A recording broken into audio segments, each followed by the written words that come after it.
Okay, this is 8th grade lesson 3.3. This is actually the activity that goes with 3.3.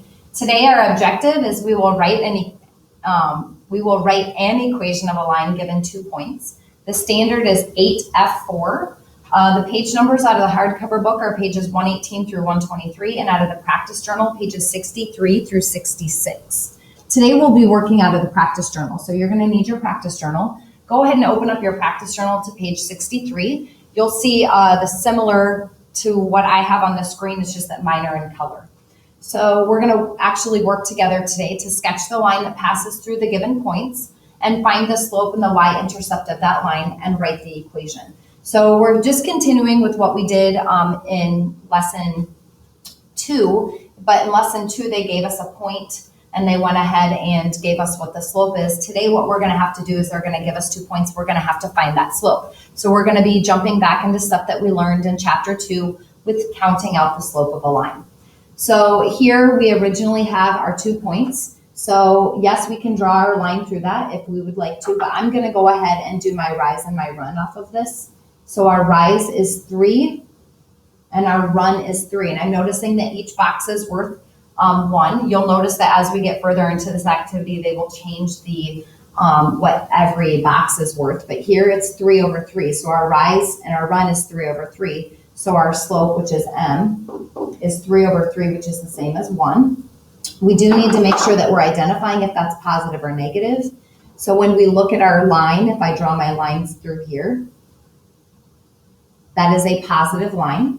So right now, to me, it looks like the y-intercept is 1, but I'm one that likes to go ahead and double check that. So I'm going to go ahead and just continue my slope in the manner following the line. 1, 1, down 1 over 1. Yes, it is a positive 1. So our y-intercept is also positive 1. Now, once again, let's remember that slope and y-intercept are not always the same. It just happens on this one that they are. So now we're going to write our equation. Y equals, our slope was 1. And remember, we always put an x behind that. And then our y-intercept was that positive 1. Okay, so a lot of what we're doing today is just continuing with what we did yesterday. But now we're having to go back in and review how to count out the slope of a line. Okay, so let's go ahead and try another one. And remember, as I'm doing these, you should also be doing them in your practice journal.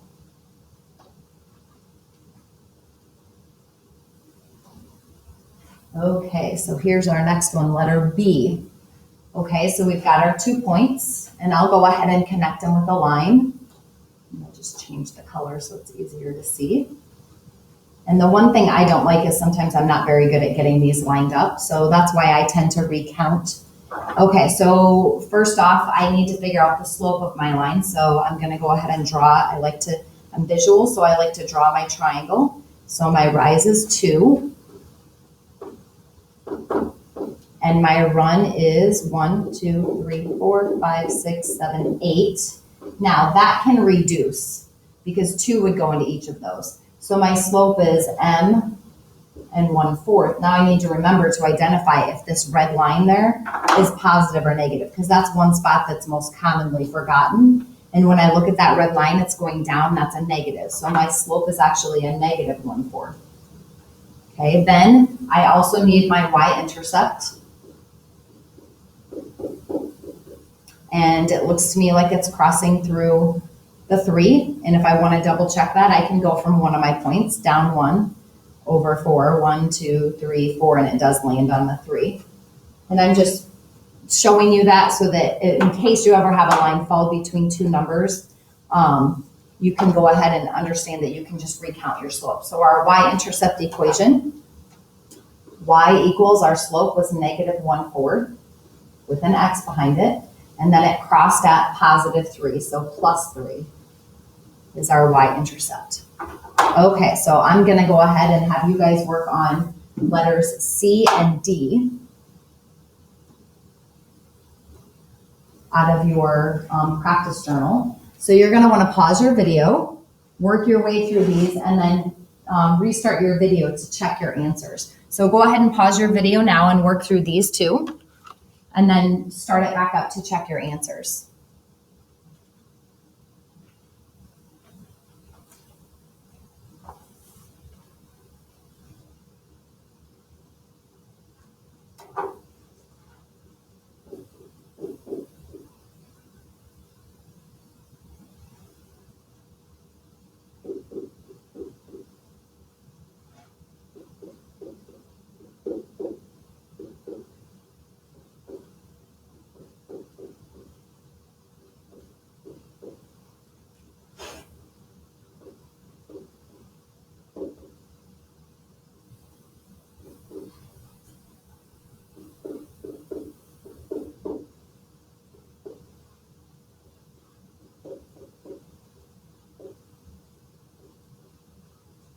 Okay, so you should have gotten y equals 1/3 x minus 2 for letter C, and y equals negative 3x minus 3 for letter D.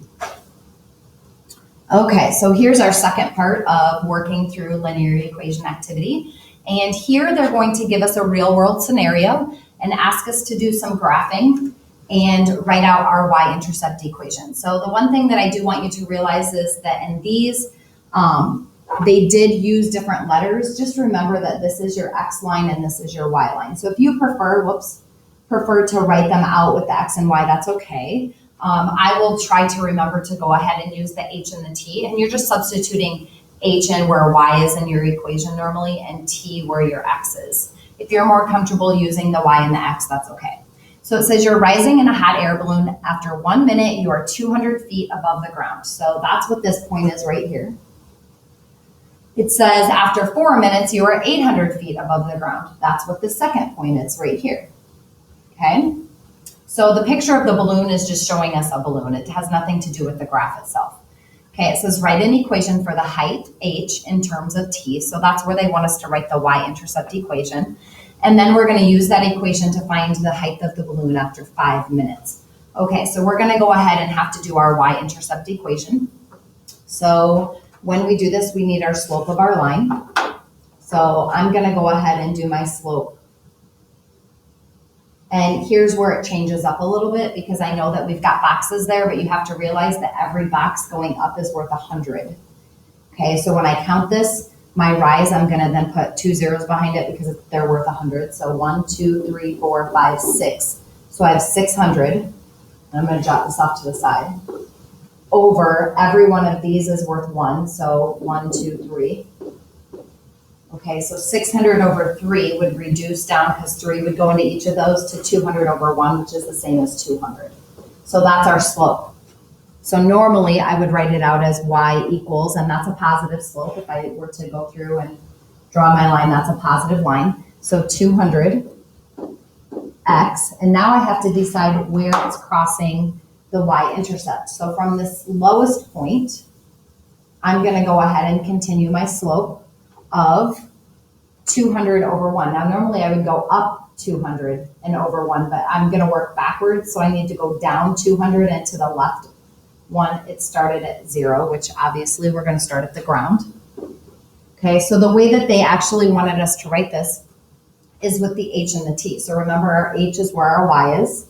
So that would be h equals 200. And then we're going to substitute in a t where our x was, so t. And remember, anytime our y-intercept is plus 0 or at 0, we can leave it off if we choose to. Okay. Use your equation to find the height of the balloon after 5 minutes. So our minutes were our x's or our t's. So if I were to substitute in our height equals 200 feet at 5 minutes. So if I substitute in a 5 where I have my t or my time, that would give us 1,000 feet. And you could also continue off of our graph, but sometimes our graphs aren't going to be big enough to be able to do that. Okay, so let's go ahead and try letter B. Now letter B is a little bit confusing because they don't give us all of the information, so we're going to discuss that out. So letter B says, our balloon ride, it says after 5 minutes, the hot air balloon starts to descend. So first of all, descend means it's going to drop, so it's going to be a negative. After 6 minutes, you are 200 feet above the ground. So here's our 6 minutes, 200 feet. That's our point right there. Okay, they didn't give us a second point. So we're going to have to use our information from our previous question. And it says use, for letter A, use the minute at the 5 minute height. And that was 1,000. So 5 minutes, we were at 1,000 on our previous question. Okay, so now we're going to go ahead and off of those 2 points, work through our finding our slope and our y-intercept. So our slope, once again, every block going up and down is worth 100. So I like this format because I'm visual. I like to see it. So 1, 2, 3, 4, 5, 6, 7, 8. So that would be 800 over, this was just a 1 minute time, so over 1. So it'd be 800 over 1. And this is a negative. Remember, it descended. So our slope is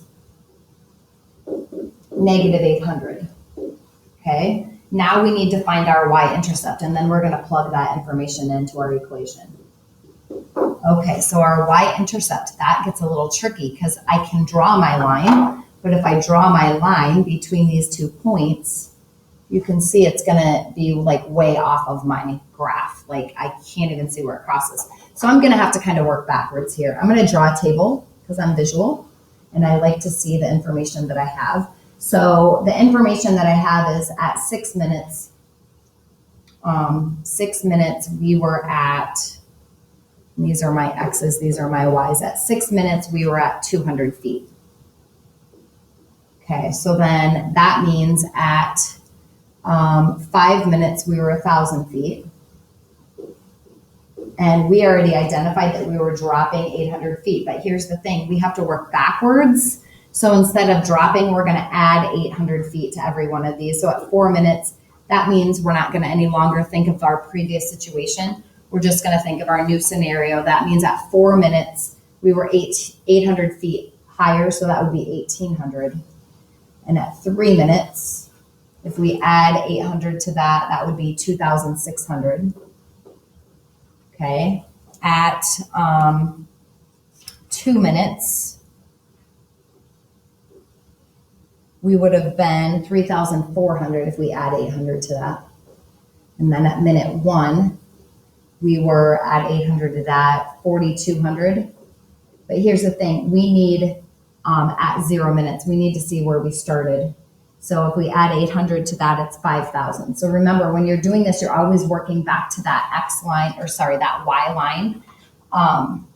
And that's at the zero when it first started. So our y-intercept then is going to be 5,000.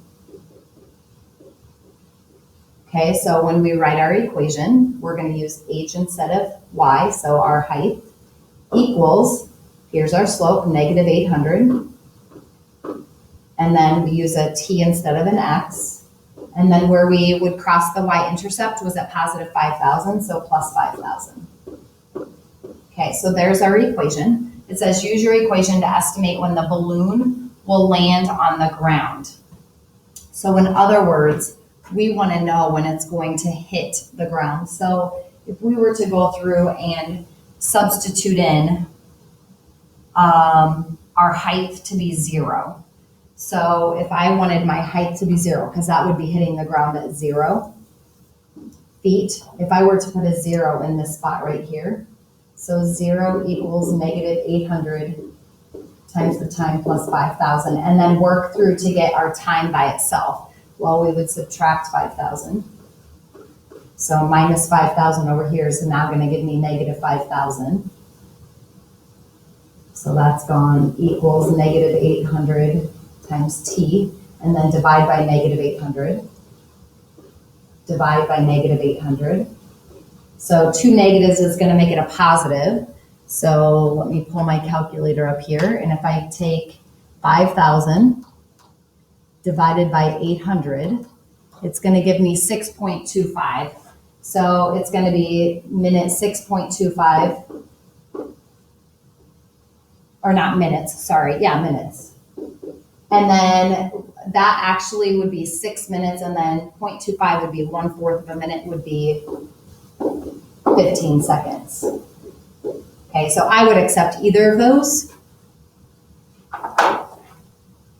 Okay, so let's go ahead and do the last one here. Clear ink from page.